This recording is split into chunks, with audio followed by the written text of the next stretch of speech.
They told me it would be funny. That's the exact word my cousin Brad used when he handed me the seating chart 3 weeks before his wedding. Funny, as if putting me, the divorced, 34-year-old black sheep of the family, next to the one woman everyone in Millbrook, Ohio loved to gossip about, was some kind of harmless joke we'd all laugh about over cake. Her name was Grace Whitfield. I'd known of her my whole life without really knowing her. She'd been the golden girl in high school, the one who married her college sweetheart the summer after graduation, the one everyone assumed would have the perfect life. Then, 6 years ago, her husband walked out on her and their newborn daughter, without so much as a goodbye note.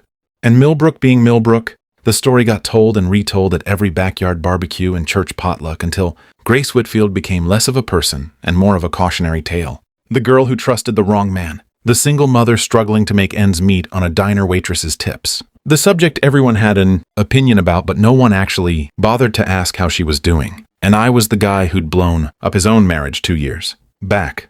Not through cheating. Nothing that dramatic. Just years of two people slowly forgetting how to be kind to each other until there was nothing left to save. My family had never quite forgiven me for it, even though my ex-wife and I were, if anything, better as friends now than we'd been as spouses those last few years. But try explaining nuance to a family that prefers simple stories.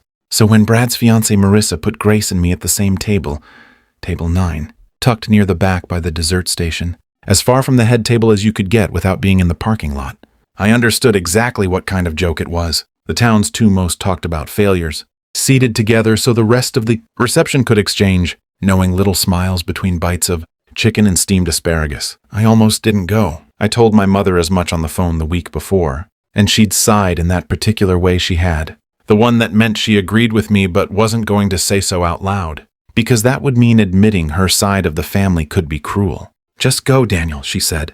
"Eat the cake, be polite, leave early if you need to." So I went. I wore the navy suit I only pulled out for weddings and funerals, and I drove the 40 minutes to the vineyard where Brad and Marissa were getting married under a canopy of white string lights, and I told myself I would be an adult about the entire thing. Grace was already seated when I got to table 9. She had on a deep emerald green dress, simple but elegant. The kind of dress that said, "I know exactly who I am, thank you very much." And I remember thinking she looked nothing like the tired, defeated woman the town's rumor mill had painted for me over the years. She looked tired, yes. There were faint shadows under her eyes that no amount of makeup could fully hide. But there was a steadiness in the way she held herself. A quiet dignity. Like she'd absorbed every whispered comment about her for 6 years, and simply decided not to let it break her. Beside her sat a little girl in a cream-colored dress with a crown of baby's breath tucked into her dark curls. She couldn't have been more than 7. She was swinging her legs under the table and studying the centerpiece like it was the most fascinating thing she'd ever seen. "I'm Daniel," I said, sliding into the seat beside Grace, because there was nothing else to do but be normal. "Brad's cousin." "I know who you are," Grace said, not unkindly, just matter of fact. "Everyone in this town knows who everyone is." Then, after a small pause, the corner of her mouth twitched. "I'm guessing you know exactly why we're sitting together." I felt my face go warm. "I have a guess."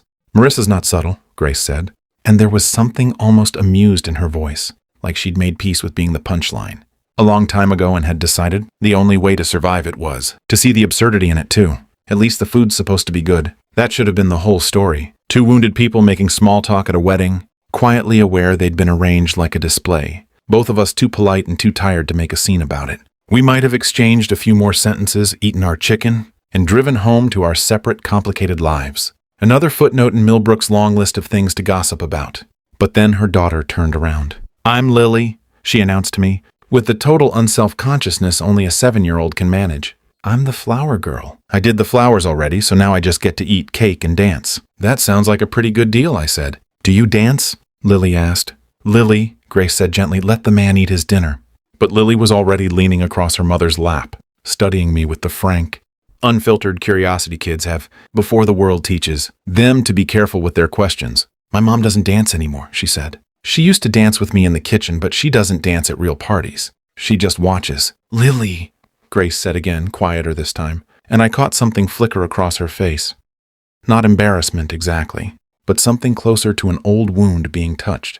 I didn't ask why. I didn't need to. I understood, in the way you understand certain things without being told, that somewhere in the 6 years since her husband left, Grace Whitfield had learned that dancing at weddings meant being watched, meant being the subject of 100 conversations happening behind raised hands. meant confirming, in the eyes of an entire town, that she was still alone. It was easier to sit. It was easier to be still. Stillness didn't invite commentary the way motion did. Dinner went on. Toasts were given. Brad cried, making his vows, which surprised absolutely no one who knew him. And Marissa's mother cried harder, which also surprised no one. The band started up, and the dance floor filled with the usual wedding choreography. The couples who'd been dancing, together for decades and still, looked slightly thrilled by it.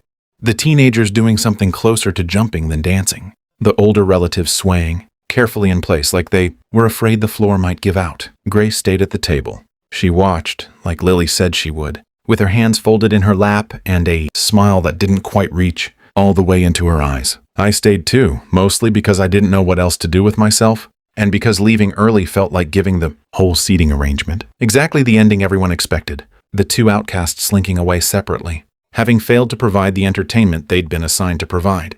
It was Lily who changed everything. She slipped out of her seat sometime during the third or fourth song, and I assumed she'd gone to find the other kids running wild near the dessert table. Instead, a few minutes later, I felt a small hand tug at my sleeve. I looked down, and there she was, this tiny girl in her flower crown, looking up at me with an expression far too serious for someone her size. "Can you dance with my mom?" she asked. The words landed in the middle of our table like something dropped from a great height. I heard the conversation beside us go quiet. Brad's aunt and uncle, seated close enough to catch it, both going still mid-sentence. I felt Grace freeze beside me. "Lily," Grace said, her voice tight now, mortified in the particular way parents get mortified when their children say the honest thing everyone else is too polite to say. "Sweetheart, that's not—" "You said you used to like dancing," Lily said, undeterred, still looking at me. "You said it was your favorite thing before Daddy left. I want you to like it again." I don't know how to fully describe the silence that followed. It wasn't just quiet at our table. It seemed to ripple outward, the way silence does at weddings when something unscripted happens, something too raw and true for the room's usual small talk. I could feel eyes drifting toward us from other tables, not with malice exactly, more with that helpless human curiosity people can't quite suppress when they sense a moment cracking open in front of them. Grace's face had gone pale, then flushed red, and she reached for Lily's hand like she might pull her back into the seat and end this. "Lily, honey, we don't ask people—" "It's okay," I heard myself say. Grace turned to look at me, and for the first time all evening, the composure I'd admired in her cracked just slightly. And underneath it, I saw something raw, surprise, maybe even fear, the look of someone who had spent 6 years building careful walls specifically to avoid moments exactly like this one. "You don't have to," she said quietly, just to me now. "She doesn't understand that people will talk." "People are already talking," I said. "They've been talking about both of us all night. Might as well give them something worth talking about." It wasn't smooth, and it wasn't some grand romantic line. My hands were shaking a little as I stood and held one out to her. But something in her seemed to soften, some tightly wound thing finally letting go.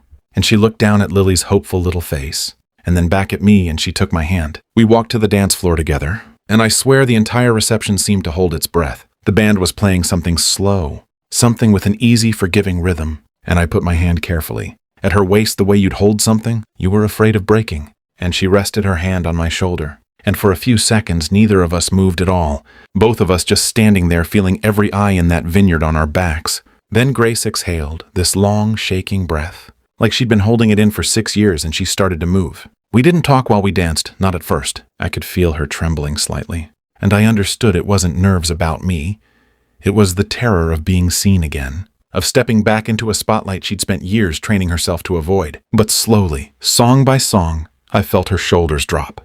I felt her stop counting the eyes on her. At some point she even laughed, quiet and surprised, when I stepped wrong and nearly took out a groomsman, and the sound of it, unguarded and real, undid something in my chest I hadn't expected. Lily watched us from the edge of the dance floor the entire time, practically vibrating with pride, like she'd personally engineered a miracle, which in a way she had. I won't pretend the rest of the night transformed into some perfect fairy tale, because life doesn't usually work that cleanly. Grace and I danced 2 songs, and then a third, and by the end of it, some of the same relatives, who'd smirked over the seating chart, were watching with something closer to shame on their faces.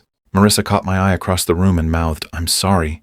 And I just shook my head, because it turned out the joke had backfired in a way none of them could have predicted, myself included. What happened after that wedding wasn't instant, and it wasn't easy. Grace was careful with me for months, and I understood why. Trust doesn't rebuild itself. just because someone was kind at one dinner. We started slow. Coffee some Sunday mornings after her diner shift ended. Lily and I built an elaborate blanket fort in Grace's living room one rainy Saturday, and Lily declared it, with great authority, the best fort in the history of the world.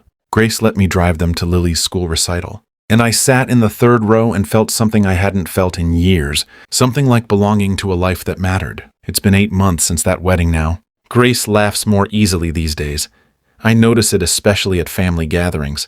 The way she'll catch my eye. Across a room, and there's no longer that flinch of bracing herself for judgment. Millbrook still gossips, because towns like ours always will. But the story they tell now is different from the one they used to tell. It isn't the sad story of the abandoned, single mother and the divorced failure anymore. It's the story of the wedding, where a 7-year-old asked one honest question and somehow quietly rearranged 2 lives that had both given up on the idea of being seen. Last week, Lily asked me, completely out of nowhere while we were doing the dishes together, if I was going to marry her mom someday. I told her I certainly hoped so if her mom would have me. Lily nodded, satisfied, like this was simply the natural conclusion to a plan she'd set in motion, herself back on that dance floor. And in a way, I suppose it was. They sat us together as a joke that night. 2 people the town had already written off, placed side by side at a table near the dessert station so everyone could quietly enjoy the spectacle. But a 7-year-old girl in a flower crown looked past all of that noise and asked the one question that actually mattered. And in doing so, she turned somebody's cruel little joke into the beginning of a family neither Grace nor I ever thought we'd get to have again.